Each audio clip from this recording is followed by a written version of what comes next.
Hello everyone and welcome to part 7 of my Jets Connected franchise on the Xbox One here on Klein 92 TV. Heading into this episode, we are going into week 14 of the NFL regular season up against the Minnesota Vikings. The Vikings have had a pretty dismal season up until this point. Out of the 13 or 14 games that they have played, they have only won 3 of them, so we should be able to win this game. Losing this game against a team like the Vikings will definitely hurt our record. Right now we are standing at the 3rd seed in the AFC, but even though we are the 3rd best team, we are not winning our division, and that is because we are in the same division as the Buffalo Bills, who are currently the #1 team in the entire AFC. So we need to be able to win these games that we are favored to win if we want to have a chance of coming back and taking that division title. That task is going to be pretty difficult because we do have some pretty key injuries on this team. Michael Vick is out this game with a broken hand, so Geno Smith will have a chance to take back the starting quarterback position. That position has been up in the air the entire season, and also Arian is back from his injury. He has been out for I think around 3 or 4 episodes, but even though he is back, I'm going to give the starting position to Chris Ivory in this game, and that is because the last thing we need on this team is for Arian to come back and in his first game just get injured again, and we need him for the playoffs. Speaking of the playoffs, we only have one more regular season episode for this season of the Jets Connected franchise. The episode after this one will be the final one, and then we have the playoffs, and I am so excited for the playoffs. I think that the Jets in my game are a pretty decent team, and I'm not sure how far we're going to be able to get in the playoffs. In case you guys don't know this, I recently changed the sliders. The last couple episodes of this series were blowouts. They weren't very close. I was either blowing out the CPU or the CPU was just dominating the entire game, but I finally found some sliders that really make it an even game, and you're going to see that in this episode. This was probably the closest game I have had yet. So as we're heading into the gameplay of this video, I want to talk a little bit about some recent NFL news. I know I'm pretty late talking to you guys about this, but one huge piece of news is that Peyton Manning recently broke the NFL record for most touchdown passes in an entire NFL career, and that is a very impressive accomplishment by him. What I want to talk about in this episode is that now Peyton Manning has broken that record. Where does that put him in the all-time list of quarterbacks? Some people argue that he is the best quarterback of all time, while other people will not even put him in the conversation. So what I want to do, I want to break down my top 5 quarterbacks of all time, and I want to tell you guys where I would put Peyton Manning in that mix. After you hear my list, I want you guys to go into the comments section below and put your top 5 quarterbacks of all time. Next episode of this series, I will share some of my favorite answers that you guys gave me, and I may even tell you some of my opinions on those answers. Now, before I get into my list, I just want to get this out of the way. This is just my personal opinion. The reason why I have you guys going into the comments section and telling me your opinions is so I can get a better vibe on what other people think. Whoever I say my top 5 quarterbacks are, that does not mean they are the official top 5 quarterbacks. So now that I talked about that, I want to talk about my number 5 quarterback, and the number 5 quarterback for me was the hardest selection. I was torn between 2 guys, Brett Favre and Dan Marino. After giving it a little thought, I think I'm going to have to give the number 5 spot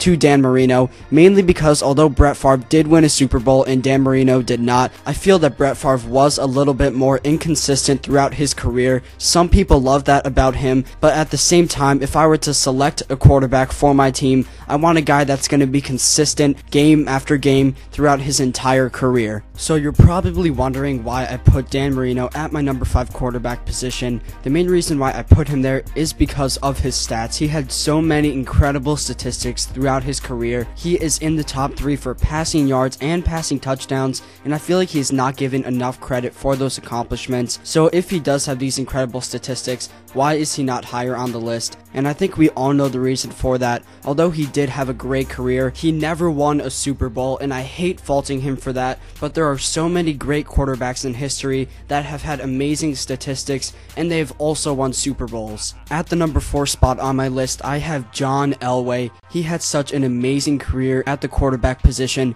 and when I first hear the name John Elway, the first thing that always comes to mind is leadership. He is one of those quarterbacks that you knew controlled this team, and he was the leader of that team. team. When you thought of the Broncos during the late 90s, when they beat the Packers in the Super Bowl, you immediately thought of John Elway, and you just knew how badly he wanted to win that game. He is one of those players that, although there are probably players that did have better statistics than him, just his leadership and overall control of the team deserves him a spot on this list. The number 3 spot on my list is a little bit of a surprise. I know there is a ton of debate surrounding this, but my number 3 spot goes to Tom Brady. Yes, I have Peyton Manning over him, and I'm gonna tell you why. Tom Brady is an amazing quarterback. Yes, he has won more Super Bowls, and I think he's just had more general success in his career. He almost had an undefeated season a couple years ago, so there's no doubt that Tom Brady is an elite quarterback. So why is Tom Brady not higher on this list? He has all the success he needs to qualify for a higher spot,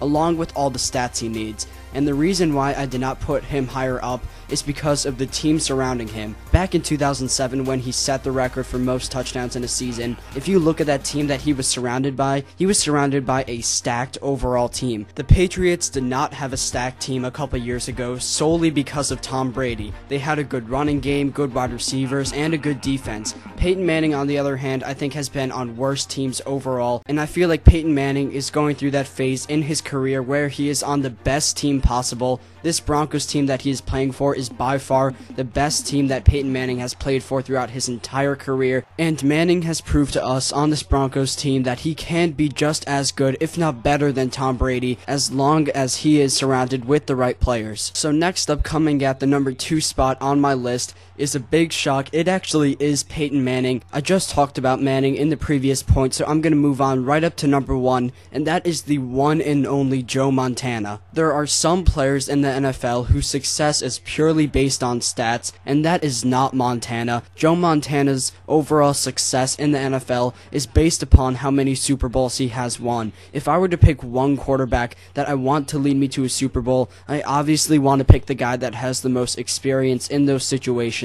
But Montana is not just good for his Super Bowls, he also had amazing statistics. He is in the top 15 for passing yards and passing touchdowns throughout his career, but whether or not you agree with me, there is no denying that he is an elite quarterback. So that is the end of my list. You guys can go into the comments section below and tell me who you think are the top 5 quarterbacks of all time. Maybe you completely agree with my list, maybe you think I had it completely off. I want to know. You can tell me, and maybe in the next episode I will share your answers. If you guys remember the last episode of this series, I asked you guys which NFL player you can see bouncing around from team to team at the end of their NFL career and basically having just a dismal last couple years of their career. Out of all the answers that you guys gave, there was one that was particularly impressive, and that was from a user named Ethan Schultz, and he said Percy Harvin. Keep in mind that this was a couple days before the Percy Harvin trade to the New York Jets actually happened, so I was very impressed that one of you guys actually predicted a player that would be moving from team to team. So Ethan, if you are watching this, that is a very impressive move by you. And now there is only 2 minutes left in this video, so I want to get into the gameplay. There is under 5 minutes left in this game. We have a 17-7 lead over the Vikings. They were about to kick a field goal and they got called for a false start.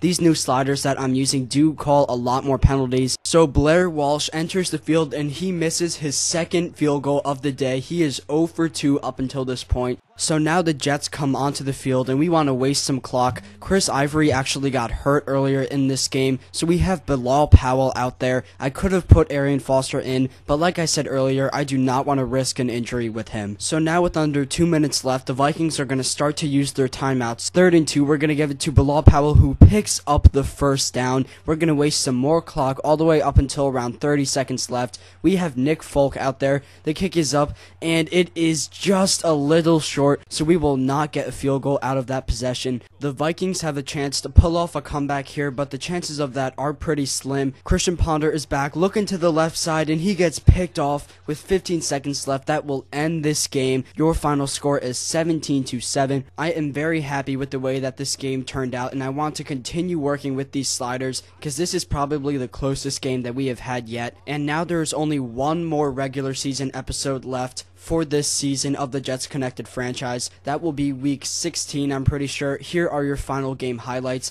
We definitely catched a break in this game. Blair Walsh did miss 2 field goals, and I know the Vikings did have a couple turnovers when they were in the red zone. And that just means in the next episode of this series, we're going to need to come out with a little bit more of an offensive firepower. Arian Foster will be playing, which is a boost, and Geno Smith will be holding on to his starting position. So in the next week, we will be facing the 2-11 Tennessee Titans. I'm going to simulate this game. We better come out of there with the win, and we win that game, so we have a record of 10-4. The next episode of this series will be up against the New England Patriots, an interdivision rivalry right there. So I hope you guys are excited for the next episode of this series. Be sure to have a great day. God bless you guys.